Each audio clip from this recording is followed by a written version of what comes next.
Good evening, everyone. Thank you for coming. And I hope we're going to really get something out of it tonight. I know I got something out of it already. So it's exciting what we're going to talk about. And for those of you who didn't see in advance, the title of tonight's shir is Adar, the Gift of Choice. And most of you have probably heard things about Chodesh Adar. What's special about Chodesh Adar? Most people know that what's Adar known for? Anybody? It's known for Purim. What else? Simcha. Anything else? I'm sorry?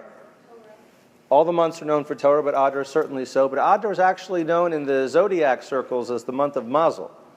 Adar is a month of enhanced Mazel, which is one of the reasons that Haman chose to do a go-roll to decide what day he was going to kill Bnei Yisrael on, because he knows that Adar is full of Mazel. Mazel is not necessarily Mazel Tov, which is what we wish someone when we're wishing them something good, but there can also be Mazel Ra. Mazel is just fortune, something beyond just Teva, that something can be enhanced, but it can be enhanced Mazel Tov, or it can be Mazel Ra. So when you get into the Makoros for why Adar has these things that you all just described, it gets really kind of interesting, because the first Gemara, which we're going to talk about, if you have the source sheets, it's fine. They're really only one-liners. Usually I don't use so many Gemaras, but there's a lot of Gemaras in this shir's source sheet, but all of them are one-liners, many of them which you've heard. So if you don't want to follow the source sheets, you don't have to.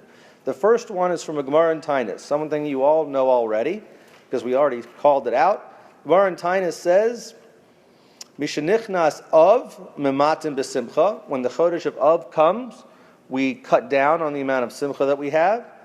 Mishanichnas Adar Marben B'Simcha. When the month of Adar comes, we add to our simcha.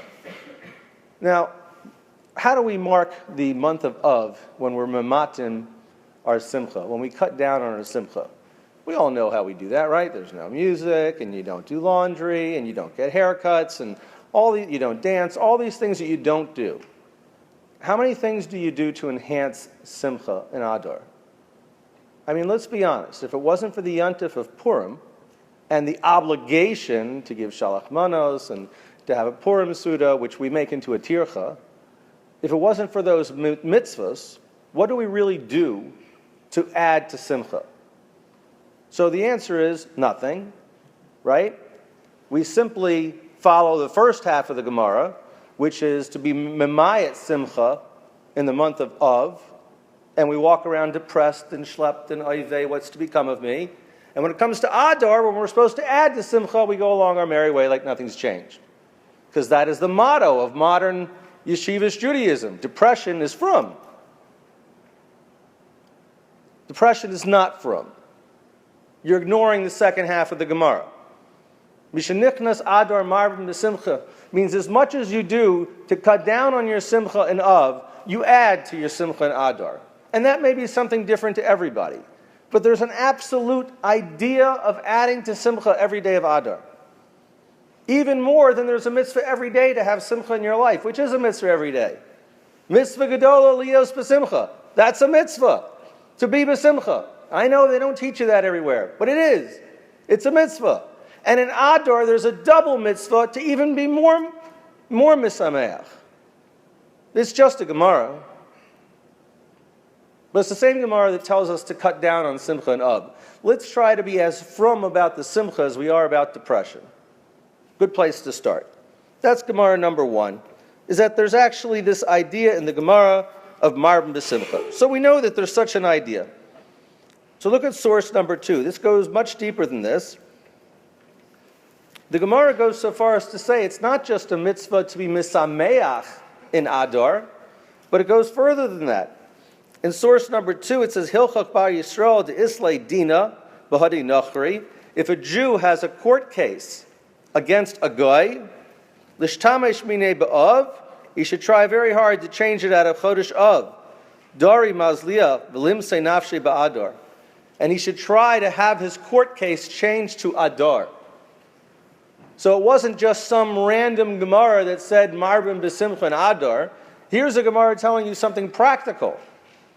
It's not just an attitude, but as a practical matter. you have a court case. You have dinei mamonos. You have something that's going to be resolved in front of a goyish court. You should have that court case done in Adar and not in Av. Why? Because not just marbim b'simcha and mimatim b'simcha in Chodesh Av, but because the mazel is greater in Adar than it is in Av. So those are two separate things the Gemara is telling you. One is the idea of simcha, and one is the idea of mazel. They're not the same thing. But two Gemaras, one tells us about simcha, and one tells us about mazel, and both of them change from Chodesh Av to Chodesh Adar. Similarly, in Av, we know that it's not just b'matim b'simcha. We try to avoid dangerous activities in Av. That's not a question of simcha. That's a question of safety. We know that Av is not a mazel dik a month for us. So we try to avoid doing dangerous things in Av. So we have this idea of simcha and mazel. Then we get to what more people are familiar with, which is source number 3.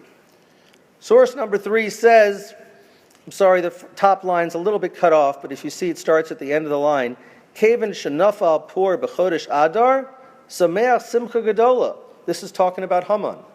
Haman, when he made his go-roll to see what day he should try to kill the Jewish people, he was happy when it fell out in Adar.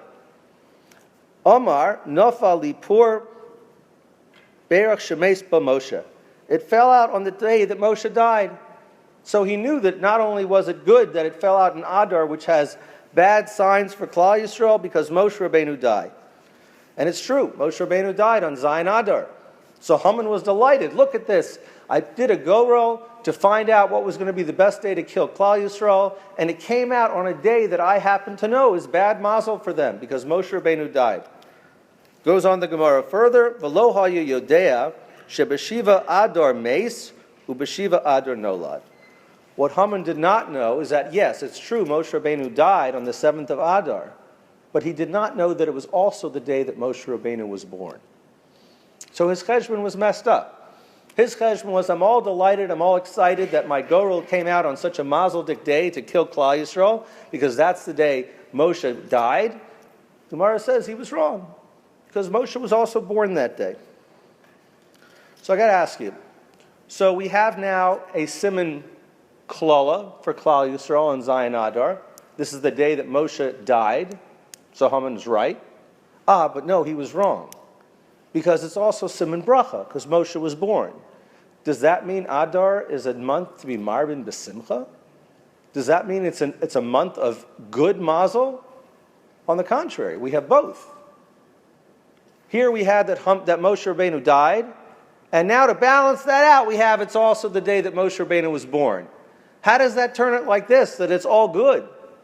Why do we start off with this idea that Adar is B'Simcha, and Adar is Mazeldik, and Adar is good times? It's not.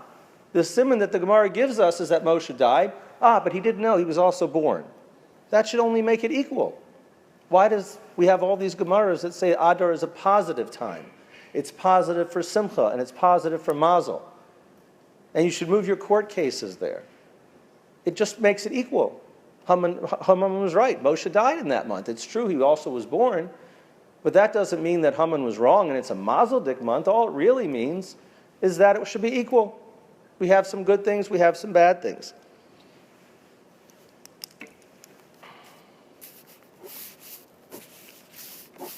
Yet, we say that Adar is a Mazeldik month, even though we have these contradictory simanim in them. So now I'm going to tell you a really crazy Gemara that probably most of you have not heard of. So this is source number 4.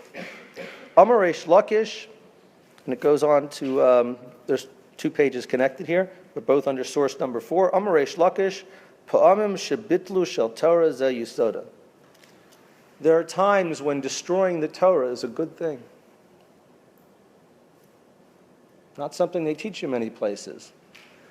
The Gemara brings as a raya to this idea Moshe Rabbeinu destroying the Luchos. And it says that when Moshe Rabbeinu destroyed the Luchos, Amar HaKadosh Baruch Hu shvach el Moshe Rabbeinu. He did a good thing. Now, Moshe Rabbeinu was not mitzvah to break the Luchos. Hashem didn't tell him to do that. On the contrary, For the last 40 days, Hashem's been telling him, these are the luchos I'm giving you. You're going to take them to Klal Yisrael. And then Hashem says, your people are rebelling down there. They're not doing the right thing. Go. Take the luchos to them and go. That's the tziva. And Moshe Rabbeinu doesn't listen. He goes. He sees what they're doing. And he doesn't listen to Hashem. He breaks the luchos. That's going out on a limb. I'm thinking that, if God tells me that he wants me to drive directly to 7 Mile Market, and I get this epiphany on the way that maybe he wanted me to stop at Dunkin' Donuts along the way, I'm thinking I'm just going to stick with what God said. But Moshe Rabbeinu, no. He sees Klal Yisrael doing this egel, and he decides it's the right time to break the luchos. I mean, we're not talking about just making a detour to Dunkin' Donuts. We're talking about breaking the luchos that Hashem just carved out himself.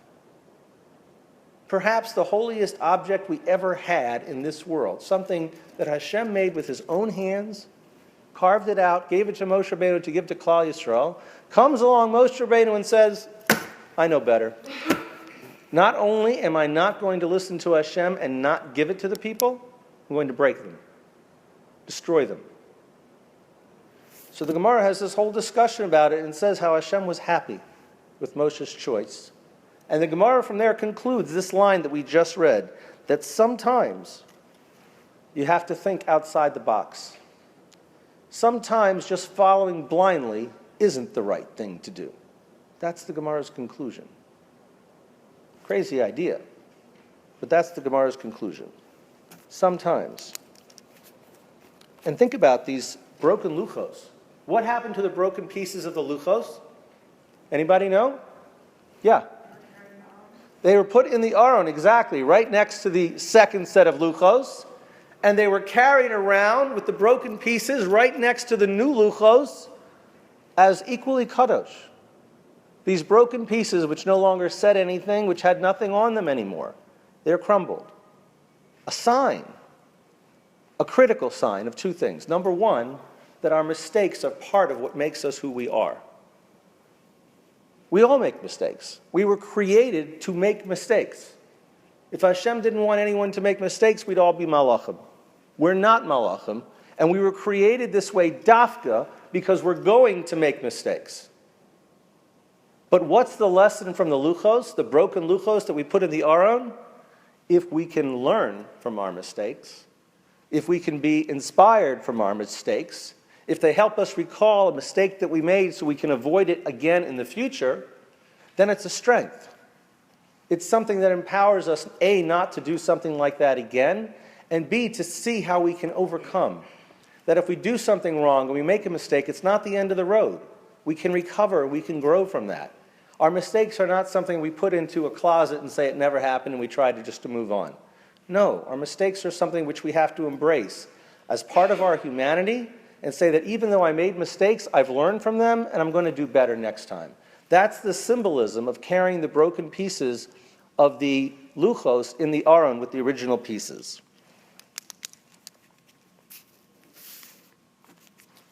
But beyond that, our mistakes show something else to HaKadosh Baruch Hu, and this is why Hashem, the Gemara says, treasures our mistakes. It's a strange concept. I understand that we can learn from them and we can hopefully be better the next time, but the Gemara says that Hashem treasures our mistakes. Why would Hashem treasure our mistakes? Simple. First of all, because it's a symbol of our imperfection. Our imperfection is what separates us from the malachim. Our imperfection is what Hashem put into us so that we would have bechira. We would have this power to choose. And that is the most treasured part of the bria in which Hashem made us. That we're not robots, we're not malachim, nothing's automatic. When we do good, it's because we choose to do good. And we don't have to choose that. And similarly, when we make mistakes, it makes Hashem smile, kal v'yachol, whatever that means, because it reminds him that when we do good things, it's because we choose to do good things. So Hashem even treasures our mistakes. Think about it. Through Jewish history, think about some people that have done things out of the box. Things which on their surface, and even below the surface, would have seemed improper. One example, which we've talked about in the past here, is Esther. Esther voluntarily goes to Achashverosh to ask him to have mercy on Klal Yisrael.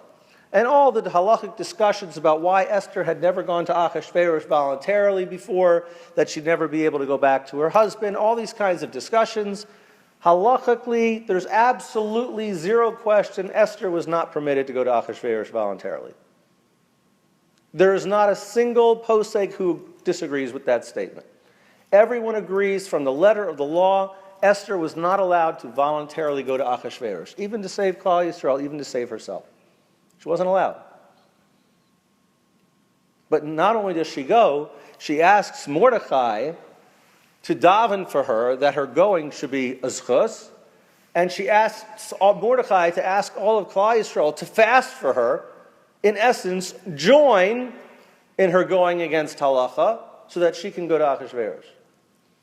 And what's the upshot of what Esther did, which was not following halacha? The upshot was that she saved Klal Yisrael.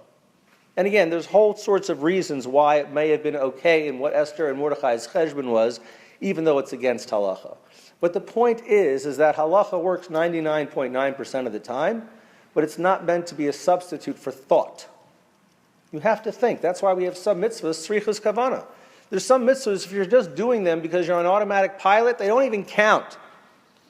You get up in the morning and you say Kriya Shema. If you don't think about what you're saying, if you don't think about that it means you're being Mekabel O Malchus Shamayim, if you don't think that you're recognizing Hashem's dominion over the world, if you're not thinking that when you're saying the words of Shema, you might as well have recited Shakespeare. It means nothing. Thought is powerful. And the idea is to do the mitzvahs, the idea is to follow halacha with thought. And with clarity of thought, like Esther was having at that moment, to realize to save Klal Yisrael required a certain set of action, she put what the dictates of halacha would be on the side and thought. One of the examples I give to this all the time is there is an absolute black and white halacha that you're not supposed to take medication on Shabbos. Did you know that? There's a halacha that you're not supposed to take aspirin, Tylenol on Shabbos. And there are many very, very righteous people in our world now who follow this. And they've got migraines or whatever they have, and they sit through Shabbos like this. I'm going to get through Shabbos. And pum, they make Havdalah and they go and take their aspirins. Mishagoyim. Do you know why there's a halacha that you're not supposed to take aspirin and Tylenol on Shabbos? Do you know why? Gemara says because it might be that you're going to take the ingredients and grind them up into making the medicine on Shabbos, and therefore we made a takana that you shouldn't take medicine on Shabbos to keep you from grinding it up on Shabbos. I will go out on a limb and say no one has ever grounded things for their own medicine. Or, if you want to be a little bit careful, say no one's ever done it to make aspirin and Tylenol on their own. So you're going to ruin the whole idea of being misameach and resting on Shabbos because you want to be so frum? You're not frum, you're Meshugana. Judaism was not supposed to be a crazy religion. Some of us have turned it into one. But the idea of Shabbos is to be resting and to be misameach. But nevertheless, we're going to tell people, nope, don't take an aspirin. Why not? Because we're afraid you're going to go into the backyard and grind up your own Tylenol. It's Meshugayim. It's Meshugayim. How about another example?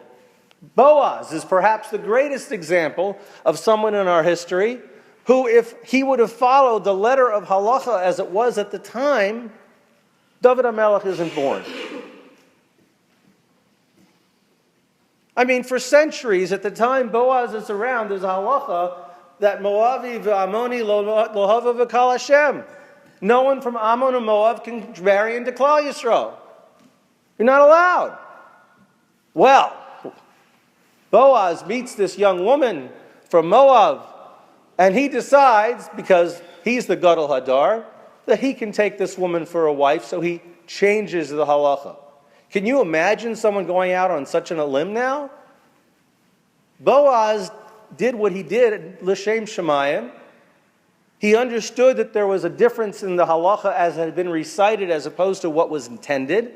What was intended was Moavi velo Moavis, Ammoni velo Ammonis. It applied to the males not marrying into the Kal Hashem, but not the females. And he re-enunciated what the halacha was supposed to have been all along. But it changed 300 years, 3 centuries of accepted halacha. Because he understood what was the right thing to do. And because of that, Rus and David HaMelech is born a couple generations later. There are many examples like this throughout history, and I'm not encouraging you to say, therefore, you should throw halacha out the window. That's not the idea of what I'm trying to tell you. What I'm trying to tell you is all the halachos that are codified are there to try to show you how to do the mitzvahs properly. When it gets to the point where we have halacha on top of halacha on top of halacha, and it causes you not to keep the halacha at all, you have a problem. And that's where thought comes in. There's supposed to be thought. And at least, at the very least, if you don't feel confident in your ability to think on your own and reach a proper conclusion, consult someone. Not everything is black and white. We try to make everything black and white, but it's not. And sometimes you have to consult someone about what the proper thing to do is. And that leads us to source number 5. Source number 5 is one of these ideas that you've probably heard about. There's an idea in halacha that gadol mitzuva mimisha lo mitzuva, that it's greater to fulfill a commandment when you're commanded to do it than when it's optional, which seems counterintuitive. You would think that if someone is obligated to do something, okay, they get a mitzvah for doing it, but if someone's not obligated to, they could do anything they want during that time, yet they choose to do a mitzvah during that time, they should get more schar. And the Torah tells us it's not like that. The Gemara says it's just the opposite. Gadol mitzvah is greater for the person who fulfills the commandment, who's commanded to do it, than the person who does it, who's only permitted to do it. An example would be kibbud av v'em.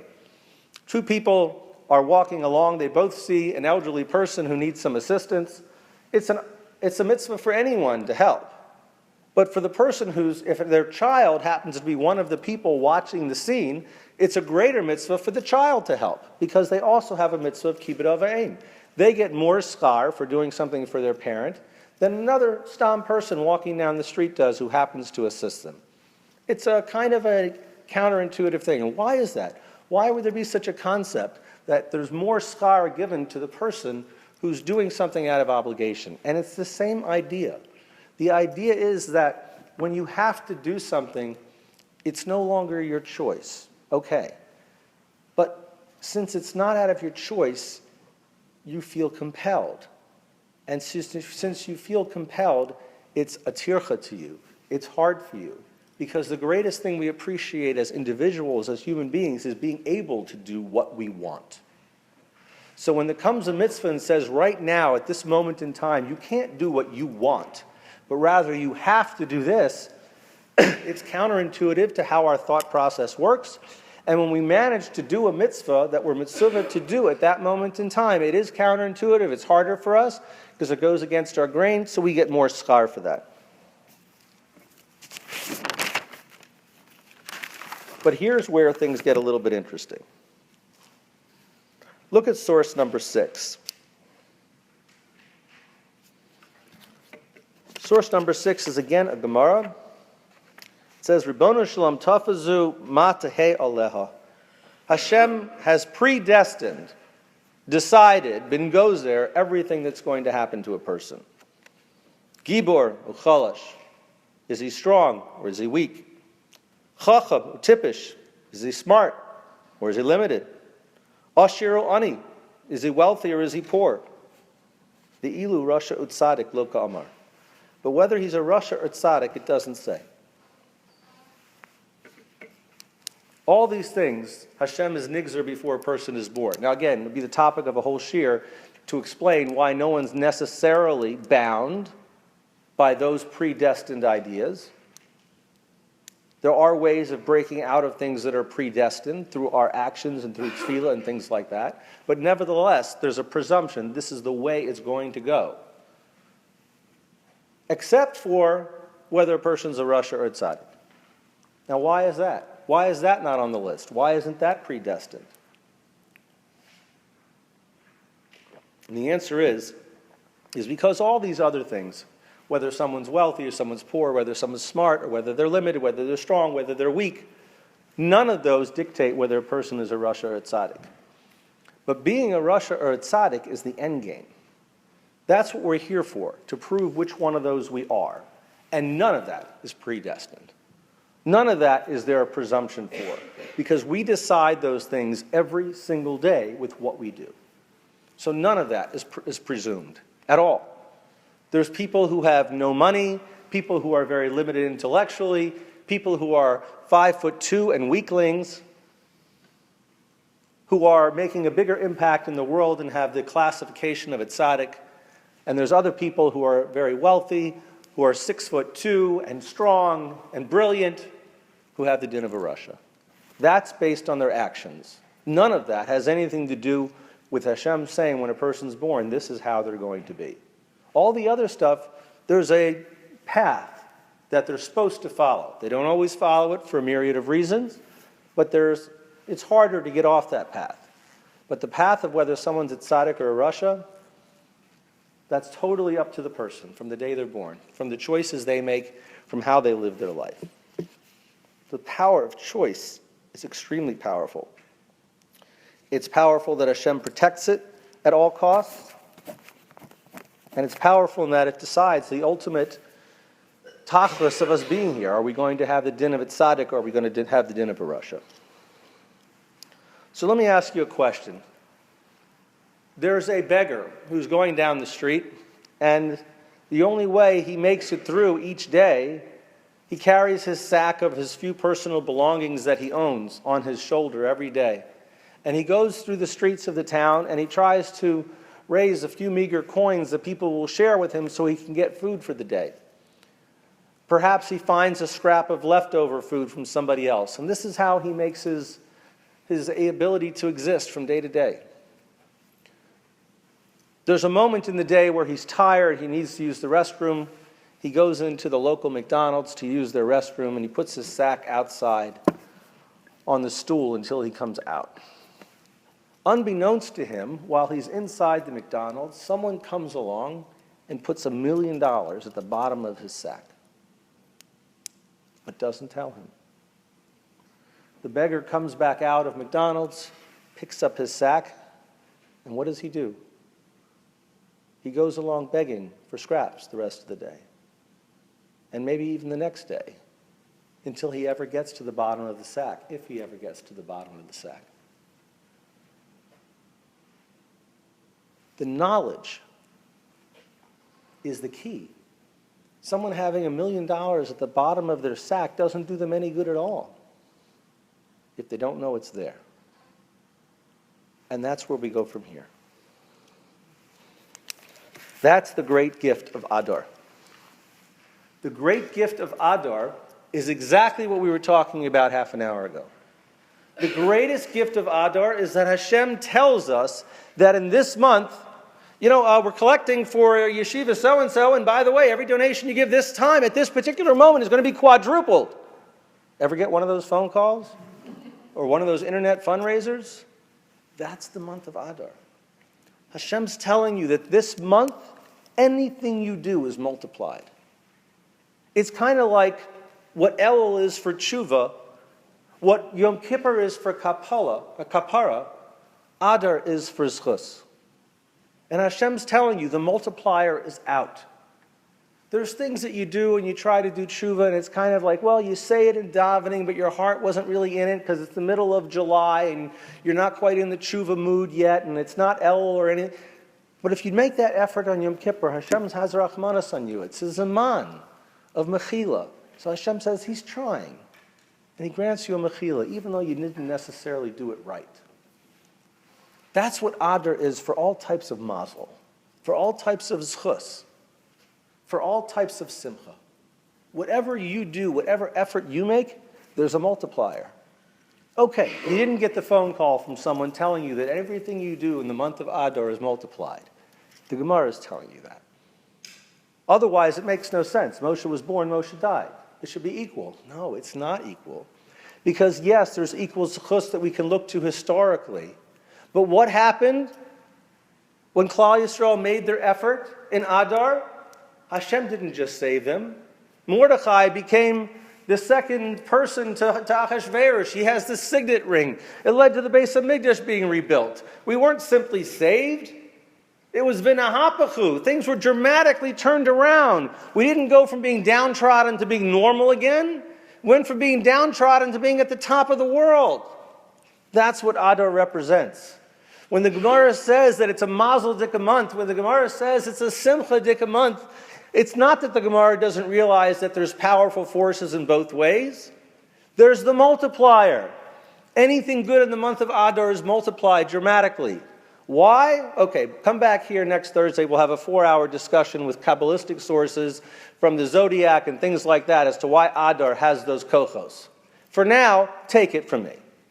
Adar has those kochos. The multiplier is on.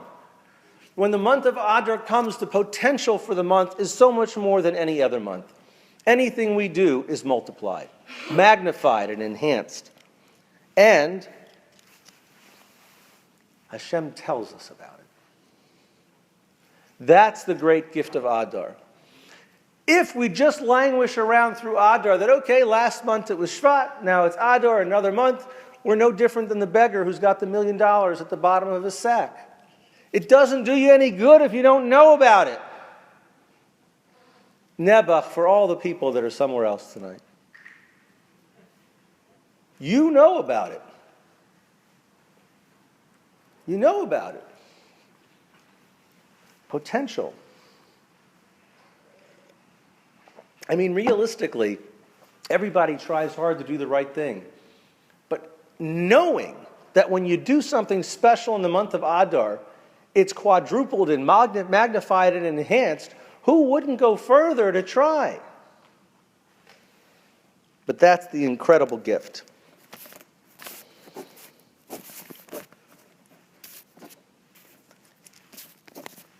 And I ask you now to look at the last source. If you don't have it, I will read it to you. It should be on the back of your page. And most of the other sources I didn't even bother translating because they're literally a single line from a Gemara. I didn't want to kill 100 trees just to translate you one line from a Gemara. But this last page I did translate for you because it kind of encapsulates everything we're talking about. This is a Mishnah in Avos. We'll read it together. Chavav Adam Shenivra B'Tselem. Man is lucky. How lucky is he that he was created in Hashem's image? Chiba Yisera no Da'as Lo. Shenivra B'Tselem. And it was special kindness of Hashem that he told him and gave him the knowledge that he was created in Hashem's image. He told him about the $1 million at the bottom of the sack. That's what the Mishnah says. The greatest gift is that he told him. Shenemar ki b'tselem Elokim asa Adam. Because it says in the pasuk that was created in Hashem's image. Chaviv and Yisrael shenikru banam lamakom. And how dear it is that Hashem refers to us as his children. Chiba Yisera, it's an extra gift. No da'as lahem shenikru banam lamakom. That we know that we are called Hashem's children. The knowledge of it changes everything. The knowledge of that $1 million at the bottom of the sack changes the mitzias of it being there. Shenemar banam atem l'Hashem Elokeichem. There's a pasuk that says, you are children to Hashem. Hashem gave us the knowledge, not only that we are created in his image, but that we're children to him. Chaviv and Yisrael shenitan lahem kli chemda chiba yisera. And it's special that Bnei Yisrael was given the tool with which Hashem created the world. No da'as lahem shenitain lahem kli chemda. And the fact that he has told them that he gave us this special instrument with which he created the world is even more dear. And what are we talking about? Shenemar ki lekach tov nasati lechem torasi al ta'azovu. I've taught you my Torah. Hashem created the world through Torah. Okay, so Hashem has this special instrument that he used to create the world. It's called Torah. And then he goes to this one nation on the world and he says, by the way, I'm giving you Torah. But he doesn't tell you what it's for. He doesn't tell you its power. He doesn't tell you its koach. You're the beggar with the $1 million at the bottom of the sack again. But no, Hashem told us That's the last part of this Mishnah. Shenemar ki lechach tov nasati lechem torasi al tozavu. I gave you the building blocks, the blueprint, and how to make such a world, and how to make the world right. Don't forget it. 3 places. Hashem made us in His image, but the greatest gift is that He told us that He made us in His image. We're like children to Hashem, B'nai Yisrael, and He told us in a pasuk, the Banam Atem Hashem Elokeichem, that you're children to Hashem Elokeichem. You have a special status. Hashem told us about that special status. And finally, Hashem gave us the exact instrument with which He created the world, the Torah. And then He told us, this is what you need in order to create the world on an ongoing basis. That's the greatest gift, the knowledge that we have it, the knowledge that we can use it. We don't have $1 million at the bottom of the sack and are unaware that it's there. It's told to us what we have. It's told to us the abilities that we have. It's told to us the kochos that we have. We have the Torah to tell us how to make this world a better place. That's what Hashem gave us. And He didn't leave us in the dark for us to figure it out. He told us about it. And the Mishnah Nova says that's the greatest gift of all. And that's the mitzvah of Purim. That's the yontif of Purim. Think about Purim. What happened? Typical Jewish holidays. There's 2 types of holidays in the Jewish calendar, right? We fought a war, we won, we eat. Or we fought a war, we lost, we fast. Everything revolves around food. But that's the nature of the Jewish calendar. But what happened on Purim? We fought a war and we won. What typically happens when there's a day on the calendar, when there's a special nace that happened and saved people? There's special tefillas, and there's tshuva, and we say vidoy, and we say slichas, and all types of things to be grateful for what we had. Grateful for the nace that Hashem did for us. Purim was incredible. There was a gezerah on all Klal Yisrael to be killed. And it was not only that we were saved from it, we were saved from it from a dramatic fashion. We went from being the downtrodden again to where Mordechai is paraded through the streets on Achashverosh's horse. A dramatic turnaround. And how do we celebrate it? With slichas, with extra davening. No. The mitzvahs of Yom on Purim are what? Matanas Lavyonim, Shalach Manos, Isla Re'ehu. By being kind to your fellow person. That's the mitzvahs Hayom. Because that's what Adar is about. That's what all of this is about. Hashem didn't need a world in order to enhance Bein Adam LeMakom. Makom's just fine. Makom was just fine before we came along. When we came along and man was created, what was different is that there's this idea of Bein Adam LeChavero matters. And Hashem gave us these mitzvahs, Bein Adam LeChavero. And that's why on Purim there's an emphasis on the mitzvahs, Bein Adam LeChavero, of giving charity and helping people.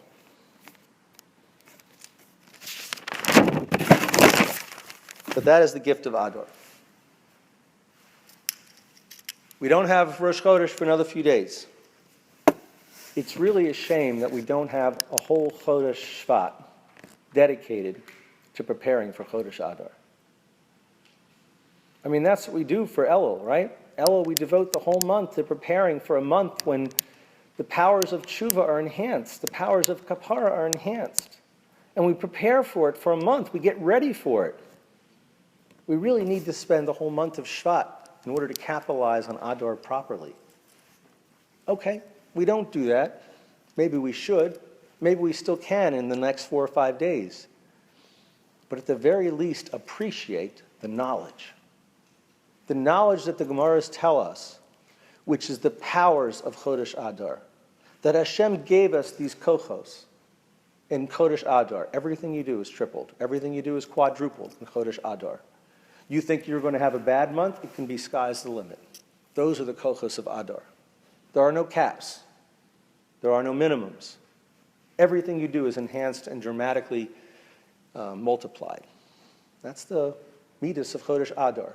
And the great gift of Chodesh Adar is that Hashem told us about it. The Gemaras tell us that that's what Chodesh Adar is.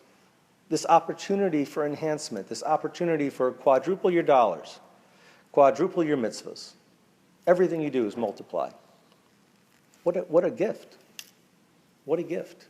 That's why Mishenichnas Adar Marbin B'Simcha. It doesn't take as much. Everything we do is multiplied.